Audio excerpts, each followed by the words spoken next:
Today I'm going to talk about the Ferrars family. They are headed by the very controlling widow Mrs. Ferrars. Rather than start with her, I thought it would be useful to gather up the clues that actually tell us about her husband and the arrangements that he made before he died. We'll begin by looking at Mr. Ferrars. He's the one person in the family that we don't ever actually meet. He died very rich at some point before the start of the novel. We don't really know when. We don't learn too much about him. Reading the novel as a family historian, I spotted a really throwaway comment from his daughter Fanny that told me something quite interesting. Fanny complains that my mother was clogged with the payment of 3 annuities to old superannuated servants by my father's will. It is totally logical that a wealthy man like Mr. Ferrars would make a will before he died. Mr. Ferrars thoughtfully leaves small annuities to 3 of his probably long-serving former servants. There is every chance that he mentioned these 3 people specifically by name in his will, so that his lawyer would know who the bequests were going to. That's generally how it worked. When you consider the wider family picture, there is every chance that these servants also worked under Mrs. Ferrars, and yet she really resents paying out these little pensions to people that have probably given their life's work to her family. And we must not forget, of course, that this is the early 1800s. The Old Age Pension Act doesn't come in until 1908. It's over 100 years into the future, at least in the United Kingdom. So there is no state pension available. What Mr. Ferrars has done here is a really kind thing. Fanny, his daughter, is not the only member of the family who is mean-spirited. Fanny's husband John Dashwood has the same opinion. He actually says it takes away one's independence to have to pay out these funds. He's probably talking maybe £2 or £3 a year. Exactly how is that limiting his independence? If Mr. Ferrars mentioned his servants in his will, we can be almost certain too that he must have mentioned his wife and his 3 known children, and probably other relatives too. What does the novel tell us about the immediate Ferrars family? I think we need to look at that next.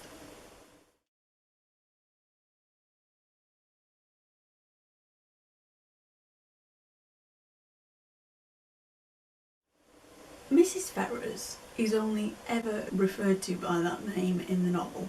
We don't know her forename, but we do know that she has got a house in Park Street in Mayfair in London. If you happen to play Monopoly, you will know that Mayfair is the most expensive address on the board. It's not very far from Hyde Park. Today, if you look on something like Google Street View or any property selling websites, you will see that there are some very grand Georgian houses still there. Probably the type of thing that Jane Austen was imagining Mrs. Ferrars lived in. Mrs. Ferrars also has some property in Norfolk which seems to be at her disposal. Clear of land tax, it brings in a good £1,000 a year. This is actually stated in the novel. Land tax assessments are real historical documents. They actually exist. You can often find them at regional archives and record offices. They will be organised by town or village. Land tax generally was charged between about 1780. It was abolished around about 1832. Sometimes you can find earlier records, but as a general rule you find that it was charged at 4 shillings in the pound, so it's 20%, much like VAT today. Using that little reference about the Norfolk property, we can calculate that if after tax it is bringing in £1,000 a year, before tax it's bringing in £1,250. That's a considerable amount of money. Mrs. Ferrars is essentially a millionaire. Jane Austen obviously understood the different types of taxation that resulted in the creation of the records that historians can use for research today. But what I'm quite interested in is, how exactly did Mrs. Ferrars get that property in Norfolk? If it belonged to her late husband, I am extremely surprised that he didn't leave it to his eldest son, Edward, who is over 21 by the time the novel starts. If that was the case, he should surely have inherited it by now. Maybe the Norfolk property belonged to Mrs. Ferrars' family.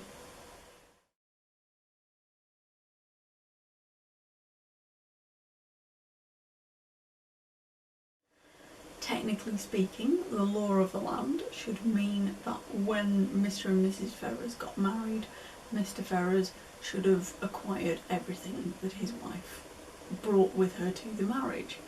But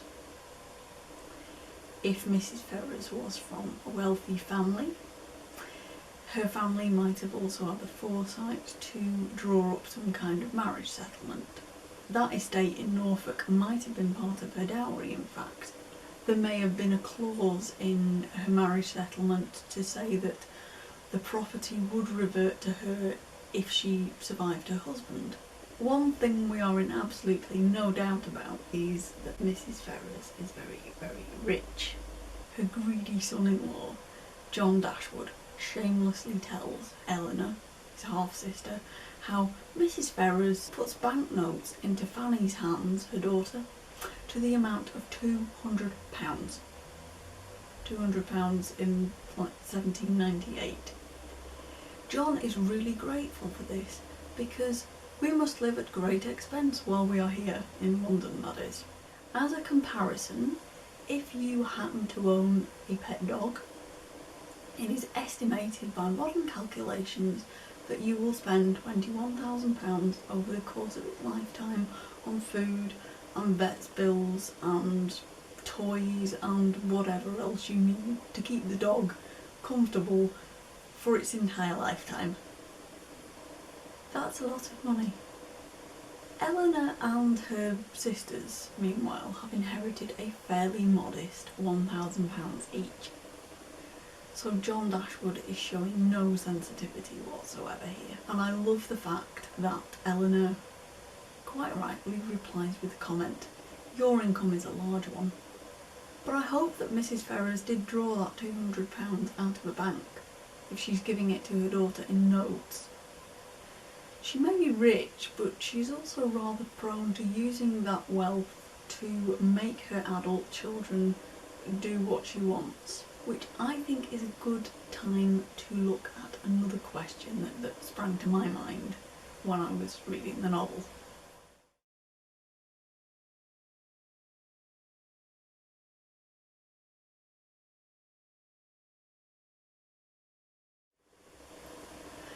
The three Ferrars children, in some respects, are a little like the Bingley siblings in Pride and Prejudice. As a family historian, I see similarities there because we're never quite sure which order they were born in. You can make some deductions in both cases. The only child whose age is ever given is Edward Ferrars. He is the eldest son. He is 23 or 24. But is he the eldest child? His sister Fanny has got a 4-year-old son named Harry. There is no clue whatsoever that she and Edward are twins. And when you cross-reference Harry Dashwood's approximate birth year with other events in the novel, you realise that he must have been born somewhere around the time when his uncle Edward was in Plymouth living with his tutor, Mr. Pratt, and also when Edward secretly became engaged to Mr. Pratt's niece, Lucy Steele. In Sense and Sensibility, and in fact in other Jane Austen novels, these significant events do have a habit of occurring at the same time. If Harry is 4, Fanny and John may have been married for 5, maybe 6 years. If we assume that she came out into society, made her debut at about 18, She got engaged at 19, she married at 20. At the most, she's going to be 26 years old. Her younger brother Robert, or the younger brother of two at least, is said to be of age. So that means Robert Ferrars is at least 21, but he's also younger than Edward, which means that he can't be more than 23. So if the novel starts in 1797, that gives us approximate birth years of 1771 for Fanny, 1773, 1774 for Edward, and 1774-75 for Robert. And based on this, I would guess that their mother could be 45 to 50 years old. I think we can draw up some kind of basic family tree.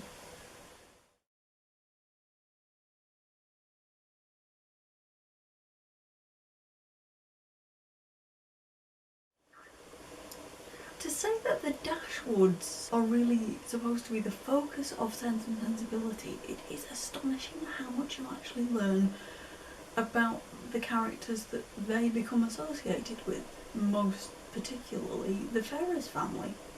Perhaps this is actually because John Dashwood marries Fanny Ferrars and his half-sister Eleanor ends up married to Fanny's brother Edward. We know that Edward Ferrars was the eldest son of a man who had died very rich. It's implied that he has only got about £2,000 of his own. Maybe it's from a grandparent, but that is quite literally all Edward has got at his disposal. Edward is a gentleman. He is too high up to have a job, an occupation. He hasn't actually got a salary as such. He's got no means of earning money by work.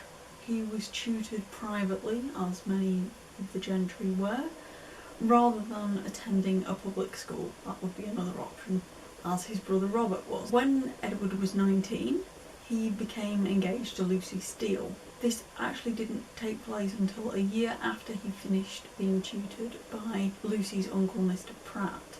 So this is putting it round about the 1792-1793 mark. After this, he attended what is simply described as Oxford. I'm taking it that he attended the University of Oxford. At the Christmas of what I will call year one, that is when the point after the novel starts, when Christmas is first mentioned, Edward and Lucy have been engaged for about 4 years. So Edward is at least 23 at this point. So again, we've got a hint that Edward became engaged to Lucy Steele around the time when his nephew Harry Dashwood was born. Probably also suggests that his mother and his sister Fanny were distracted by the arrival of the new baby and weren't paying him very much attention at all. But now Edward has got a big problem, that Lucy is not rich and he is financially dependent on his mother. Mrs. Ferrars wants him to marry the Honourable Miss Morton, who is the daughter of a lord, because she has a dowry of £30,000. Eleanor Dashwood's fortune is merely £1,000. I mentioned in another video that lord is not a noble rank. Lord is a form of address. The Honourable Miss Morton, that suggests that her father is probably an earl, a viscount or a baron. All of those would be called lord in general conversation. Had Edward married Miss Morton, it is said that he would have been £2,500 a year better off. But I can't make those figures add up. The website measuringworth.com suggests that in 1798 you could earn 5.94% interest on long-term investments.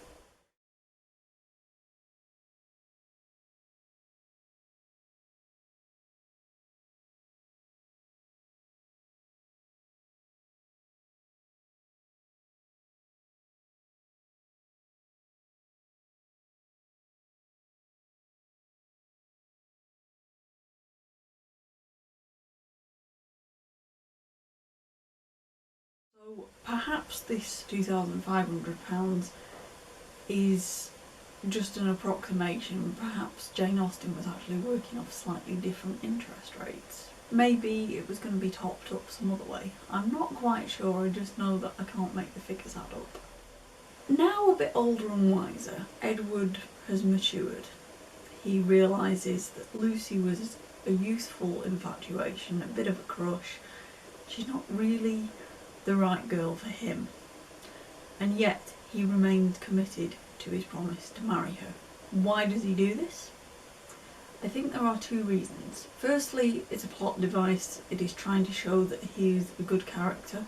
But maybe Jane Austen was also aware that Lucy might have tried to get her revenge if he broke the engagement. I found an interesting little article in the Derby Mercury, so it was roughly contemporary with the novel. This was a report about something that went on at the Somerset County Assizes, so I thought it was quite appropriate with the South West England setting for Sense and Sensibility. And this concerned the eldest daughter of a Mr. Knight of Axminster, a gentleman of considerable property and a steward to a nobleman. There's this very Austen-like description of Miss Knight.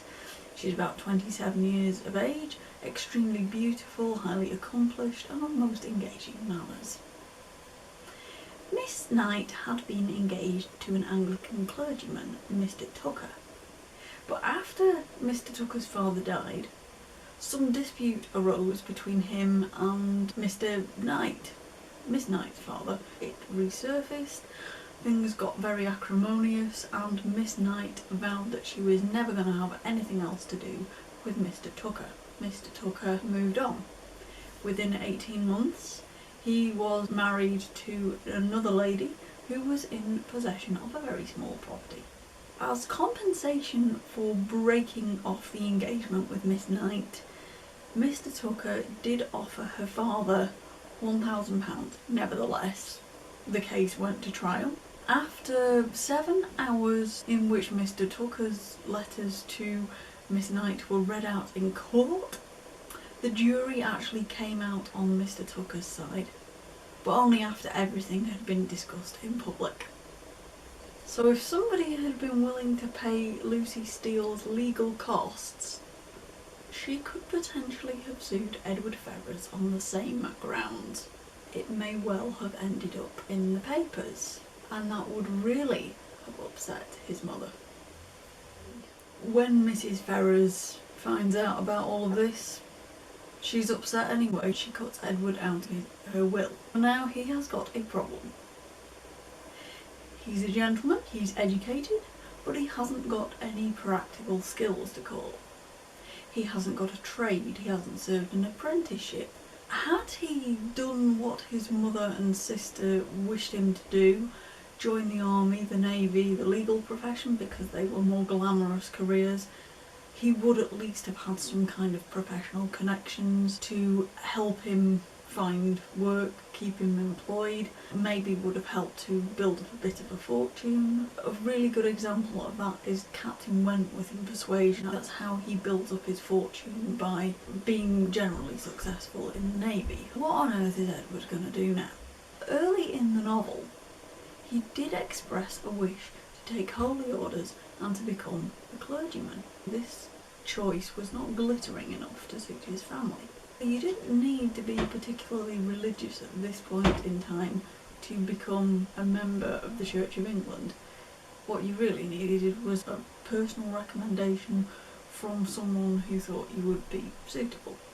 But there's another option available. He could take orders and then put himself an advert in the paper. Advertisement. Wanted by a clergyman in full orders, a curacy in or within 5 miles of Bath, or he will undertake the duty of any clergyman desirous of a few weeks' absence or occasional assistance. Apply to Mr. Crutwell, or at number 15 Bath Street. Initially I thought Mr. Crutwell was the man who wanted to be a vicar, but I've done a bit of research into this, and it turns out that Richard Crutwell was actually a bookseller, printer, newspaper proprietor in Bath between 1770 and his death in 1799. Our clergyman is sadly anonymous. Reading between the lines, he sounds fairly desperate for a position. He's offering himself as a kind of supply vicar. Help is at hand, and it comes in the form of Colonel Brandon. He comes in, he saves the day, and he offers Edward the living at Delaford, which is the estate where he lives. So he's offering Edward a job as the local vicar, and with this he will get a rectory or a vicarage, and he'll also get an income of £200 a year. It's very, very little to live on. So Colonel Brandon recognises this. He almost sees it as offering somebody their first kind of bachelor flat. He stresses that this little rectory can do no more than make Mr. Ferrars comfortable as a bachelor. It cannot enable him to marry. Mrs. Jennings has rather a different view. Her description actually gives us a much better impression of what this vicarage looks like. 5 sitting rooms on the ground floor, and I think the housekeeper told me could make up 15 beds. Mrs. Jennings takes it as given that a clergyman would employ 4 servants, 2 maids and 2 men. She implies that one of these maids should be a housemaid. Based on her description, I don't think a vicarage that can sleep 15 people is particularly small. I think Mrs. Jennings is giving a more accurate description here. Later, however, when Edward's mother disinherits him, Mrs. Jennings is conscious that money may be tight. He revises this suggestion about the domestic staff to a stout girl of all works. So in other words, one maid is going to have to do basically everything, and probably whoever Edward marries is going to have to chip in and do quite a bit herself. We know from Edward's background that he's an educated man. Once he becomes a vicar, maybe he would take advantage of another opportunity to earn money. Newspaper adverts of the time show that many clergymen did actually write and publish their own sermons, and they sell them in printed form, presumably cheaply enough to be affordable, but also sold at a cost calculated to cover the printing expenses and make a modest profit for the author. Again, the Bath Chronicle and Weekly Gazette, which is turning out to be an excellent resource here, offers us a couple of examples.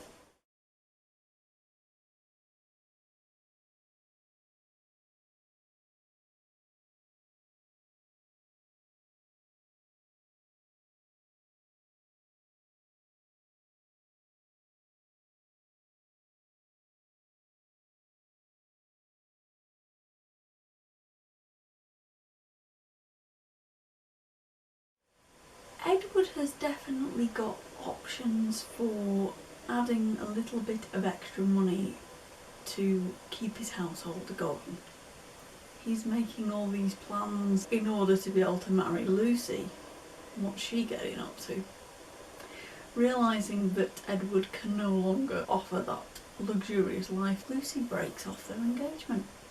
Ultimately, it leaves Edward free to declare his love for Eleanor Dashwood, who he has long since been in love with. He proposes somewhere around what I reckon to be in the middle of May 1798.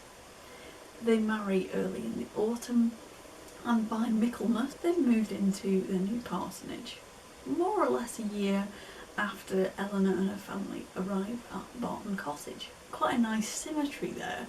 A bit like the way that Mr. Bingley leases Netherfield originally in the Michaelmas of the first year, and then he returns at about the same time the following year, and that is the catalyst for him proposing to Jane and then Darcy proposing to Elizabeth.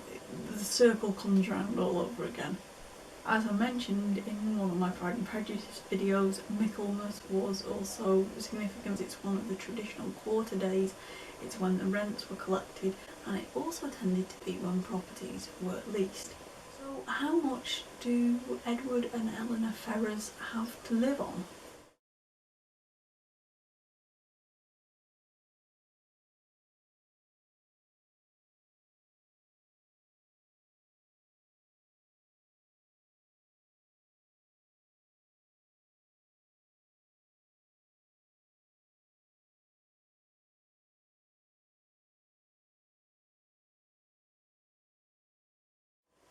It might be a little tight in our modern terms, but I think potentially they could raise a family on that. If Edward published and sold a few of his sermons, he might actually get closer to £400 a year. There is hope.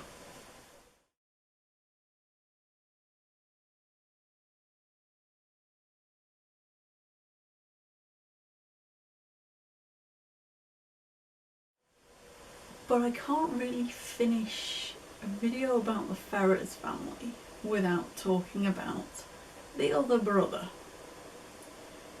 Robert Ferrars, who thinks oh so very, very well of himself. He attended a public school, we're told this is Westminster, rather than being privately tutored like his brother Edward. It's thanks to one of Robert's comments that we know that he has an uncle, Sir Robert. We never get a surname. This Sir Robert convinced Mrs. Ferrars to have Edward privately educated. Robert Ferrars himself considers this to have been a huge mistake and actually goes so far as to convince his own mother that she made a dreadful mistake with Edward's education. Mrs. Ferrars comes to believe him, so that tells you something about what he thinks of his own mother there, I think. This Sir Robert, in fairness, does seem to be somebody who Mrs. Ferrars will take advice from. Is he her brother, perhaps? Or is he the late Mr. Ferrars' brother? And maybe his sister-in-law looks up to him purely because he's a Sir, so he's a knight or a baronet. Either is possible. After Edward's secret engagement is revealed, it is Robert Ferrars, his younger brother, who is given that estate in Norfolk by his mother, the one that, clear of land tax, brings in the good £1,000 a year. So again, that is 1.642 million pounds before tax today, 1.314 million after tax. Robert initially is overjoyed at the fact that Lucy and Edward cannot marry. He thinks that Lucy Steele is nowhere near good enough to be his sister-in-law. He calls her the merest awkward country girl without style or elegance and almost without beauty. Robert is a man who considers himself rather fashionable. There is definitely an element of snobbery in there. Even Lucy acknowledges that she and the Ferrars brothers have very different situations in life. After all, her uncle Mr. Pratt earns a living as a private tutor. Between Lucy Steele and Robert Ferrars, I think she is the more astute of the two. He goes to her, acting on his mother's behalf, trying to persuade Lucy to break off her engagement to Edward. It's not really the done thing for Edward to break off the engagement because she can sue him for breach of promise, as I mentioned earlier. Robert really wants Lucy to give Edward up. What happens next tells us an awful lot about Robert's common sense, or rather lack of common sense. Maybe when Robert goes to Lucy on his mother's behalf, maybe Lucy is actually the bright one here. Maybe she realises that if Edward doesn't do what his mother wants, his inheritance could very well quickly pass to his brother Robert. And in chapter 50 we get a great example of just how Lucy plays to Robert's vanity. She soon gave him hopes that his eloquence would convince her in time. Another visit, another conversation was always wanted to produce this conviction. Some doubts always lingered in her mind when they parted, which could only be removed by another half-hour's discourse with himself. His attendance was by this means secured, and the rest followed in course. Instead of talking of Edward, they came gradually to talk only of Robert, a subject on which he had always more to say than on any other. And that is how Robert ends up married to Lucy. And what's more, he's very, very proud of marrying privately without his mother's consent. So we can definitely make a family tree out of that.